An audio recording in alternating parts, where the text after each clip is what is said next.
50 years have passed since the summer of 1967. In 100 places, Detroit is afire. Flare. This is going to happen all over America. It's going to be a hot world, not a hot summer. It's a hot world.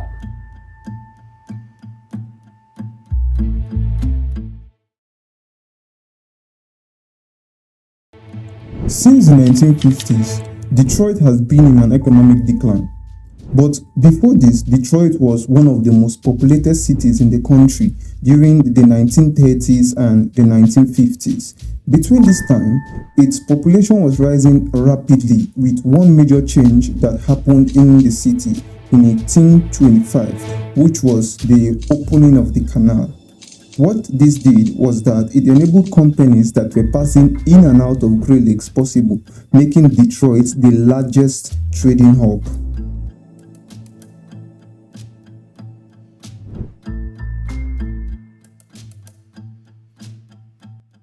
Before the 1900s, the invention of something called the assembly line came into reality with the help of one man called Henry Ford, or you can also say Ford. What this meant was that it was a kind of way in which production was broken into series of parts, and each of these parts were later assembled separately to form one product. Let's take cars for instance. Each part of a car has to be manufactured separately but later assembled by different team of people who has gained mastery in that area. And this invention was all the help needed to boost the rate of production. And with it, Henry Ford was able to mass produce its first Model T vehicles. And as for Detroit, Detroit was the zone for all of this. In the late 19th century, small manufacturing companies in Detroit began to merge together under a particular company, a new company that had just started at that time, one under the name Henry Ford, or you could also say Ford. Now, this made Detroit the first automobile manufacturing center in the world and also made it the fourth city in the US in the 1910s and the 1930s. So everything was going well at this time. I mean, economic growth, population growth, everything was constantly growing in both Detroit and all of US until it struck, until the Great Depression struck in 1920.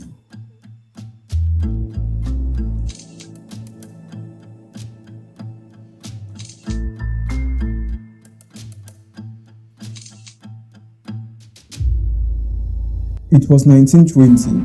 The economy has depreciated. The price of buildings in the cities has skyrocketed.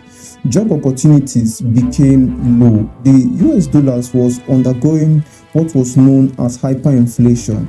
This just meant the money became invaluable, growing worse and worse and worse by the day. It grew worse to the point in which families in the US began to burn monies to just keep themselves warm. In all this, it was said that in all cities that were hit, Detroit was hit the highest. This was because before the Depression, there were 18 automobile manufacturing companies, but at the end of the Depression, only 3 survived, leaving only Ford, General Motors, and Chrysler, and they became the true giants. And a new era was formed, which was called the Golden Age.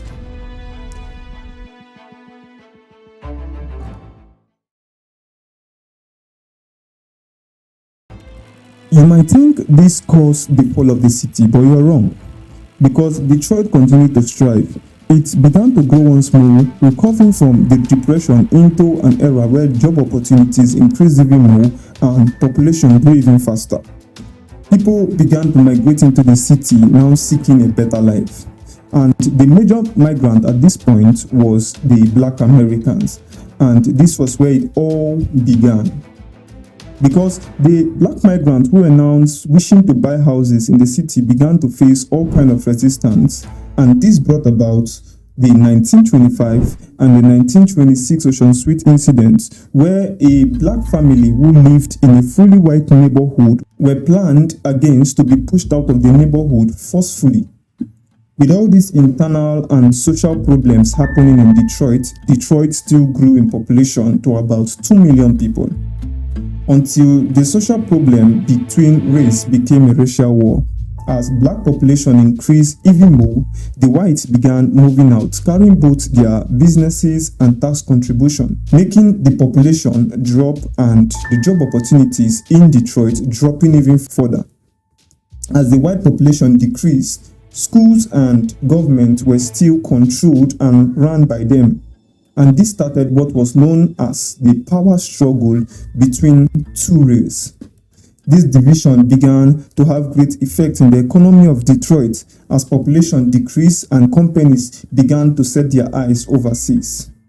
But it was already too late for Detroit, because at this time, the Japanese and the German manufacturers became well known for their stylish and luxurious cars, making Detroit far behind and unable to compete with the current market at that time. This caused more population to decline to about 500,000, whereas the racial war was slowly growing into something worse. In 1967, killings, burning of shops, and many properties skyrocketed. This left many businesses in shambles. Development stopped, lots of taxes hit. Racial conflict has now pushed the city to its edge, to its doom.